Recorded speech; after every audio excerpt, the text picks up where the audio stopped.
మిత్రులు అడుగుతున్నారు రతి క్రీడ ఎక్కువసేపు చేయాలంటే ఏం చేయాలి అని.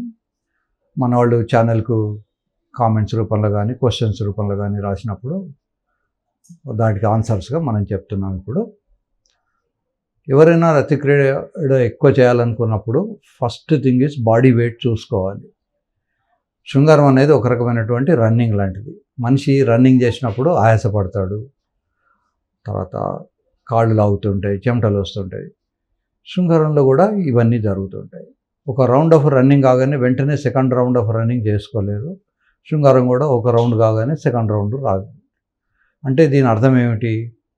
ఏ వ్యక్తి అయితే కనీసం 15-20 నిమిషాలు రన్ చేయగలడో నాన్ స్టాప్, 5-10 నిమిషాలు శృంగారంలో పాల్గొనగలడు. సుమారుగా జనరల్ స్టామినాలో 4వ వంతు శృంగారంలో పాల్గొనగలరు. కనుక ఫస్ట్ జనరల్ స్టామినా పెంచుకోవాలి. స్టామినా పెంచుకోవాలంటే బరువు ఉండకూడదు. బరువు ఉన్నప్పుడు రన్నింగ్ చేసే కెపాసిటీ, దాని శక్తి తగ్గిపోతూ ఉంటుంది. So first weight. Second thing is stamina. Weight తక్కువ ఉన్నా కూడా అలవాటు లేకపోతే రన్ చేస్తుంటే 2 నిమిషంలోనే అలసిపోతుంటారు. కనుక రోజు రెగ్యులర్గా ఎనీ ఏరోబిక్ ఎక్సర్సైజ్. ఏరోబిక్ ఎక్సర్సైజులు అంటే ఏమిటి? Running, jumping, skipping, hopping, swimming, anything. మీరు సోషల్ మీడియాలో ఏరోబిక్ ఎక్సర్సైజెస్ అని టైప్ చేస్తే మీకు కనబడతాయి. ఇవన్నీ గూగుల్ చేస్తే మీకు తెలుస్తూ ఉంటుంది. సో ఇవన్నీ రకరకాలైనటువంటి ఎక్సర్సైజెస్ ఉంటాయి. ఇవన్నీ ఎక్సర్సైజ్ చేయాలి.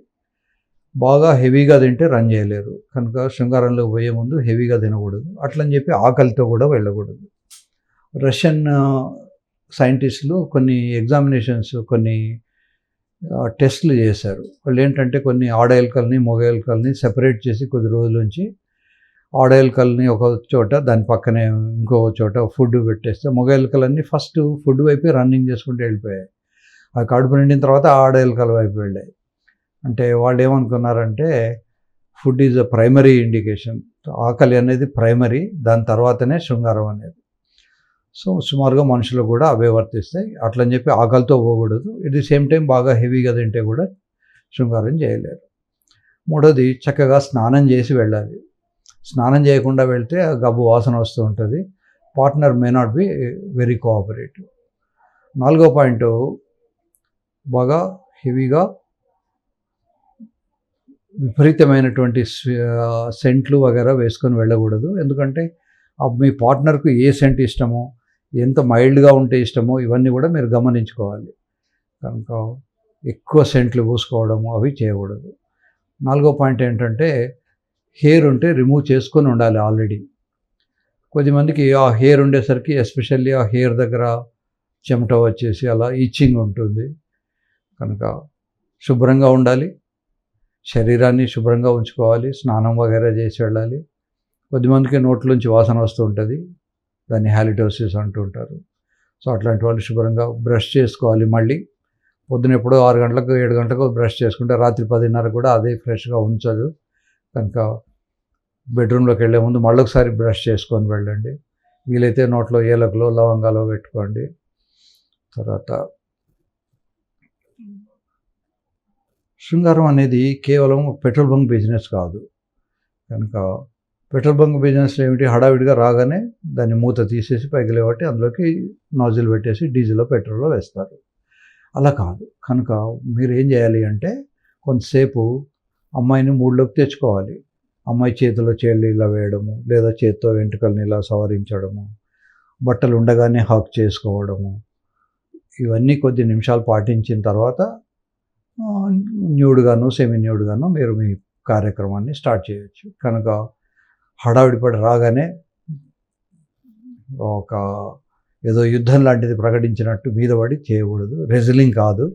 శృంగారం అనేది చాలా డెలికేట్గా ఉండాల్సిన విషయము. ముఖ్యంగా పార్ట్నర్ ఇష్టాలను బట్టి ఉంటుంది. కొంతమందికి బ్రెస్ట్ మీరు ముట్టుకోవడం ఇష్టం ఉండదు, కొంతమంది చాలా ఇష్టపడతారు. అలా రకరకాలు ఉంటాయి. సో వాళ్ళ ఇష్టం ఏంటి అనేది మీరు గమనించుకొని చేయాలి. అంతేగాని మీకేమి ఇష్టం అని కాదు. సో పార్ట్నర్ ఇష్టం ఈజ్ వెరీ ఇంపార్టెంట్.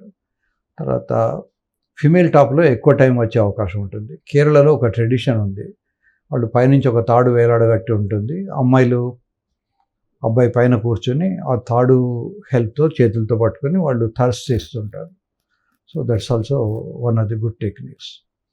ఏదేమైనా ఇవన్నీ శారీరకమైనవి, మానసికంగా కూడా ముఖ్యం. విపరీతమైన యాంగ్జైటీ, టెన్షను, ఏదో తరుముకొస్తున్నట్టు అలా ఉండకుండా నిదానంగా ఉండడం నేర్చుకోండి. నిదానంగా ఉన్నప్పుడు ఇవన్నీ వస్తుంటాయి. శృంగారం చేస్తున్నప్పుడు మీకు వేరే ఆలోచనలు రాకుండా ప్రయత్నం చేయండి. రకరకాలైనటువంటి ఆలోచనలు వచ్చినప్పుడు అది మీకు దాని మీద ఇంట్రెస్ట్ తగ్గిపోయి అనుకోకుండానే అంగం మెత్తబడిపోతుంది. కనుక పెనట్రేట్ అయిన తర్వాత, లోపలికి వెళ్ళిన తర్వాత మీరు అమ్మాయి చెంపల్ని, అమ్మాయి చిన్ను, అమ్మాయి ఫేస్ను చూస్తూ ఎంజాయ్ చేయండి. అప్పుడప్పుడు అమ్మాయి షోల్డర్స్ని, ఇలా శరీరంలో ఉన్నటువంటి అమ్మాయి భాగాల్ని ఎంజాయ్ చేయడం నేర్చుకోండి. మీరు బెడ్రూమ్లోకి వెళ్ళే ముందు గుళ్ళోకి వెళ్ళినంత పవిత్రంగా వెళ్ళండి. మనస్సులో ఎట్లాంటి ఆలోచనలు లేకుండా, as if you are doing meditation చేసినప్పుడు మనం కాన్సన్ట్రేటెడ్గా భగవంతుడి గురించి ఆలోచిస్తాం. ఇక్కడ కూడా కేవలం అమ్మాయి గురించి ఆలోచనే కానీ, మీ పొద్దున ఆఫీస్లో జరిగిన విషయాలు, మీకు ఇన్కమ్ ట్యాక్స్ విషయాలు, మీ బిజినెస్ ప్రాబ్లమ్స్ ఇవేవి ఆలోచించుకోవద్దు. నిదానంగా కళ్ళు మూసుకొని ప్రశాంతంగా లోపలికి వెళ్ళండి. వెళ్ళిన తర్వాత కళ్ళు తెరవండి, అమ్మాయిని చూస్తూ ఎంజాయ్ చేయండి. చాలామంది పేషెంట్లు చెప్తుంటారు, మేము తిరుపతిలో 8 గంటలు నిల్చున్నాం సార్ క్యూలో, చాలా కష్టపడి లోపలికి వెళ్ళాం, వెళ్ళగానే ఆ విగ్రహాన్ని దూరం నుంచి చూస్తే 2 కళ్ళు మూసుకున్నాం. తీరా కళ్ళు మూసుకుంటే మీరు ఎంజాయ్ చేయగలిగింది ఏముంటుంది? కనుక ఆ విగ్రహాన్ని మొత్తం చూడండి కళ్ళతో. బయటకు వచ్చిన తర్వాత ఆ విగ్రహాన్ని మీరు మనసులో ఊహించుకోండి. అలాగే మీరు బెడ్రూమ్లోకి వెళ్ళినప్పుడు అమ్మాయి గమనించండి. అది ఉట్టప్పుడు అమ్మాయి మీ పక్కన లేనప్పుడు ఆ అమ్మాయి ఆ అందాన్ని మీరు నెమరేసుకోండి, మళ్ళీ గుర్తు తెచ్చుకోండి.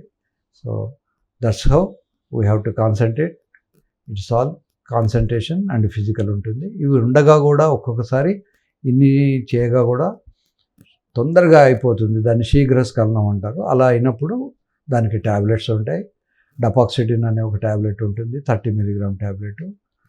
లేదా ఇవి పనిచేయనప్పుడు సర్జరీస్ ఉంటాయి, కొన్ని ఆయింట్మెంట్స్ ఉంటాయి, వాటి వల్ల కూడా మొద్దు వారిపోయి వస్తుంది. సో రకరకాలైనటువంటి పద్ధతులు ఉంటాయి. ఇవేవి మీరు నాకు ఫోన్ చేసి సార్ నాకు ఆ ట్యాబ్లెట్ చెప్పండి, ఆయింట్మెంట్ చెప్పండి అని అడగండి. మీ ఇంటి దగ్గర ఉన్న డాక్టర్ దగ్గరికి వెళ్ళండి, వారి దగ్గర వైద్యం చేయించుకోండి. మీకు అనుకున్నంత రిజల్ట్ రాకపోతే హైదరాబాద్లో నా దగ్గరికి రండి. ఇవన్నీ కూడా మోస్ట్ ఆఫ్ దీస్ డ్రగ్స్ అన్నీ కూడా షెడ్యూల్డ్ హెచ్ డ్రగ్స్ అంటారు. ఓ డాక్టర్ గారు మిమ్మల్ని పరీక్ష చేసి పేపర్ మీద రాసేయాలి. ఇవి చాక్లెట్లు వేసుకున్నంత ఈజీగా వేసుకునే డ్రగ్స్ కాదు. ఒక్కొక్కసారి దీని సైడ్ ఎఫెక్ట్స్ ఉంటాయి, ప్రాబ్లమ్స్ ఉంటాయి. కనుక ఇవేవి మీరు గమనించకుండా డాక్టర్ను అవాయిడ్ చేసుకొని వేసుకునే ట్యాబ్లెట్స్ ఇంతవరకు ప్రపంచంలో లేవు. కనుక మీరు దగ్గరలో ఉన్న డాక్టర్ దగ్గరికి వెళ్ళండి, వారితో సంప్రదించండి, వాళ్ళతో డిస్కస్ చేయండి.